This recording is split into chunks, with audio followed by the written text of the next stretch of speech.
Hi అండి, అందరికీ నమస్కారం అండి. Welcome to Rajarajeshwari vlogs.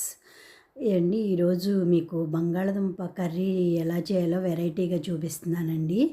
అయితే నేను ఈ మధ్య వీడియోస్ తీయట్లేదండి, కొంచెం బిజీ అయిపోయాము. సమ్మర్ సెలవులు, సమ్మర్కి కూడా కొంచెం చాలా ఇదిగా ఉంది. ఆ ఎండలకు కూడా మేము చేయలేకపోయాం, టూర్స్ వెళ్ళాము.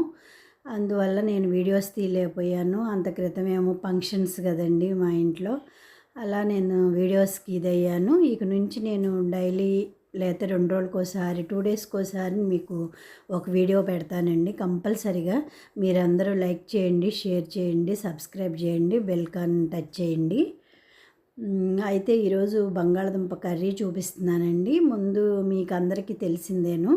అయితే బంగాళదుంపలు నేను ఒక అరకిలో తీసుకున్నానండి. అరకిలోకి 3 దుంపలు వచ్చినాయి. అవి ఉడకబెడుతున్నాను చూడండి. ఫస్ట్ అవి ఉడకబెట్టుకోవాలి.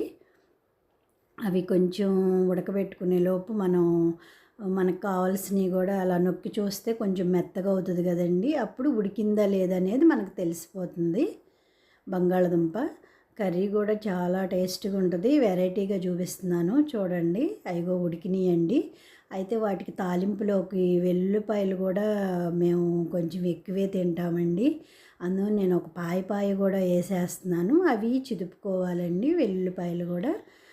అవి చితుపుకొని ఈలోపు బంగాళదుంపలు వలుసుకొని ముక్కలు చేసుకోవాలండి. చిన్న చిన్న ముక్కలు మనం కోసుకుంటాం కదా, ఆ తోళ్ళు అవి తీసేసేసి మనం కోసుకోవాలి. చూస్తున్నారు కదా, అలా తీసేసుకొని శుభ్రంగా ఏదన్నా ఉన్నా డ్యామేజ్ ఏదన్నా ఉన్నా కోసేసుకుంటానండి నేను. చూడండి. అయితే అలా కాలుతున్నాయి కదా, అవి కొంచెం ముక్కలు కోసుకుంటే ఆరుతాయి అని చెప్పి అలా 2 3 అలా ముక్కలు కోసుకుంటున్నానండి. చిన్న సైజులో ముక్కలు కోసుకుంటే బాగుంటుందండి బంగాళదుంప కర్రీ కూడా. మరి కొంతమంది పెద్ద పెద్దగా ముక్కలు కూడా ఇష్టపడతారు. కాకపోతే మేము చిన్న ముక్కలే తింటాము. చిన్న ముక్కలే కొంచెం బాగుంటుందండి, మాకు ఇష్టం. అయితే మేము మొన్న కాశీ వెళ్ళామండి, అయోధ్య వెళ్ళాము, ఇవన్నీ టూర్లు వెళ్ళి వచ్చామండి. మీకు కొన్ని వీడియోస్ కూడా నేను కొన్ని పెట్టాను. ఢిల్లీలోవి కూడా కుతుబ్మినార్, అవి లోటస్ టెంపుల్ అవి కూడా పెట్టాను మీకు వీడియోలో. కాకపోతే నేను వాయిస్ ఇవ్వలేదు. వాయిస్ కూడా ఇస్తే మీకు చక్కగా క్లియర్గా అర్థమయ్యేది.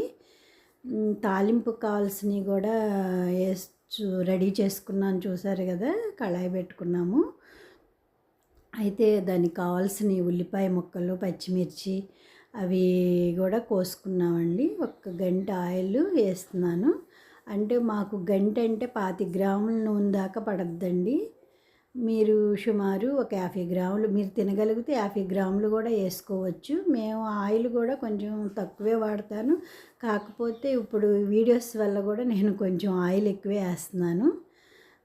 తాలింపులో అవి చిదుపుకున్నాం కదండి, వెల్లుల్లిపాయ గర్భాలు అవి వేసుకున్నాను.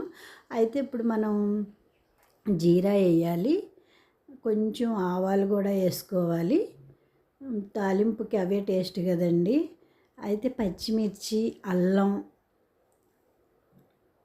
మనం వెండి కొబ్బరి కానీ పచ్చి కొబ్బరి ఉన్నా పర్వాలేదు.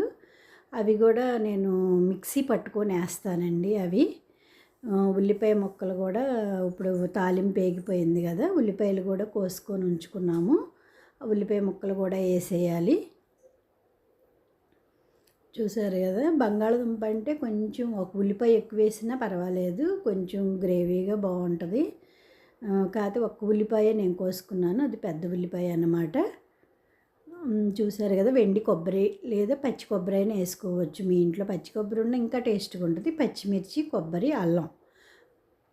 కానీ వెల్లుల్లిపాయ కలపకూడదు దానిలో. వెల్లుల్లిపాయ నేను తాలింపులో వేసేసాను కదా, మిక్సీ పట్టేసుకుంటున్నాను. ఆ గ్రేవీ కూడా ఈ బంగాళదుంప ముక్కల్లో వేస్తే చాలా బాగుంటుంది. మామూలుగా బంగాళదుంప కూర 4-5 రకాలుగా వెరైటీగా చేసుకోవచ్చు. ఇది ఒక రకం కూర అండి. ఇది కూడా చాలా బాగుంటుంది బంగాళదుంప కూర కూడా. అదిగోండి వెండి కొబ్బరి, మీ అల్లం వెల్లుల్లి, అల్లం వేయలేదు కదా, అల్లం వేసాను. పచ్చిమిర్చి వేసాను. కాకపోతే వెల్లుల్లిపాయ వేయలేదు. ఆ 2 కలిపితే మళ్ళీ ఇదవుతుంది కదా! అందుని నేను వెల్లుల్లిపాయ కలపను. మళ్ళీ మసాలా అయిపోద్ది కాబట్టి 2 కంబైన్ చేయమండి మేము. ఇలా వేస్తేనే టేస్ట్‌గా ఉంటది మీకు. ఉల్లిపాయ కూడా ఏగిందండి. మనం బంగాళదుంప కూడా చిన్న ముక్కలు కోసుకొని పెట్టుకున్నాను కదా! అరకిలో దుంపలు అవి కూడా నేను వేసేసాను తాలింపులో. అసలు మీకు ఈజీగా అర్థమయ్యేలా అలా కర్రీస్ కూడా మీకు చెప్తున్నానండి. మీరు అసలు ఈజీగా చేసేసుకోవచ్చు. కూరలు వండటం రాని వాళ్ళు, ఇప్పుడికిప్పుడే మ్యారేజ్ అయిన వాళ్ళు కూడా అందరూ కూడా చక్కగా చూడొచ్చు, చక్కగా నేర్చుకోవచ్చండి. మన ఇష్టం వచ్చిన రీతిలో వండుకోవచ్చు. సాల్ట్ కూడా వేసాము. మేము అదివరకు కల్లుప్పు వాడేదాన్నండి.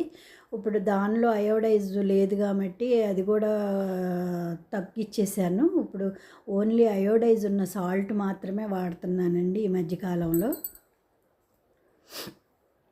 చూసారు కదా దుంపలు చక్కగా పసుపు వేసాను. చక్కగా కర్రీ బటికి బాగా కనిపిస్తుందండి. బాగా కనిపిస్తుంది. అల్లం వెల్లుల్లి పేస్ట్ కూడా అది పట్టేశాను కదండి. అదేంటనుకున్నారు వేసేది నేను మునగాకు కూడా ఎండబెట్టి చక్కగా ఆరబెట్టి పొడుం చేసుకున్నానండి. ఆ పొడుం కూడా దానిలో ఒక్క చిన్న చిటికుడు వేస్తున్నాను. మునగాకు పొడుం కూడా కొబ్బరి, పచ్చిమిర్చి, అల్లం పేస్ట్ పట్టుకున్నా కదా అవి కూడా వేస్తున్నాను కర్రీలో. ఇప్పుడు పట్టినవి కూడా నేను వేసానండి చూడండి. అవన్నీ వేసుకొని చక్కగా తిప్పుకుంటూ అలా చేసుకుంటే చాలా బాగుంటుందండి కర్రీ.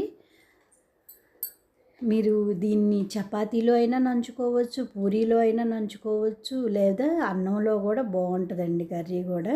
చక్కగా కొబ్బరి అన్నీ వేసాం కాబట్టి. అదేమనుకున్నారు నువ్వుల పొడుం అండి. నువ్వుల పొడుం కూడా కొంచెం వేసానండి. నువ్వుల పొడుం కూడా బాగుంటుంది కాబట్టి కొంచెం అదండి. చూసారు కదా నువ్వుల పొడుం.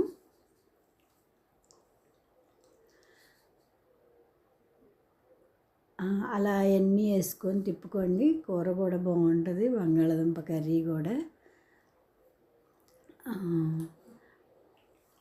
అది సిమ్లో ఉండాలి కాబట్టి కొంచెం ఈ స్టవ్ తక్కువగా మండిద్ది, మాడకోకుండా ఉంటుందని చెప్పి యువతలకు మార్చుకున్నానండి.